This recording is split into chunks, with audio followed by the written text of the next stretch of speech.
Welcome to the fourth section of this course, Building with Docker. In this section, we are going to introduce you to Docker, then install Docker on our Jenkins node server, and last, finding out how to use Docker with Jenkins pipeline. Here we are at the first video of this section, Introduction to Docker. In this video, we are going to see what is Docker and how Docker can help us on the CI environment.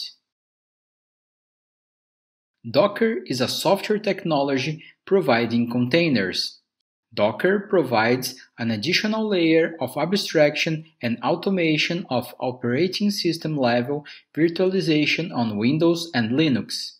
If you see the image here, we can see that we have the operating system, and on top of that we have Docker.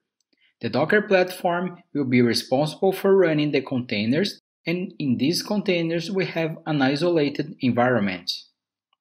It's out of the scope of this course to explain the details about Docker, but definitely to know about the Docker technology is a must today.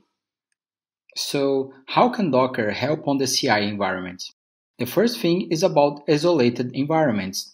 With Docker, we are sure that we have a box which we are running all of the builds inside of this box without any other interference. Usually when we have a Jenkins node server running in a virtual or a physical machine and we have more than one executor available, we can have conflicts between those two builds running at the same virtual machine or the same physical machine. Another thing is about avoiding the catchphrase, "it works on my machine."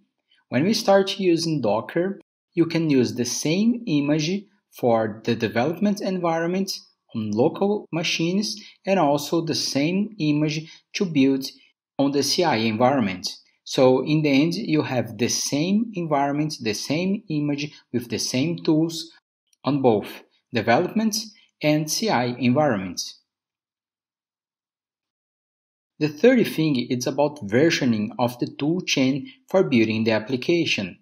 Time to time, you need to release your software and then you will create Git tags on the version control, but if in some case you need to come back to that specific tag because you need to create now a new patch release, you will probably need to build with the same tool chain that you have used to create a specific release. In this case, we can keep clearly two different Docker images or one Docker image for each release, and we know exactly what is the tools necessary to build that application or that version of the application. Last but not least, when we are using Docker, it's easy to scale out. So if you need more agents, it's easy for you to scale out your infrastructure based on one or some images to build the software or all of the softwares of your company.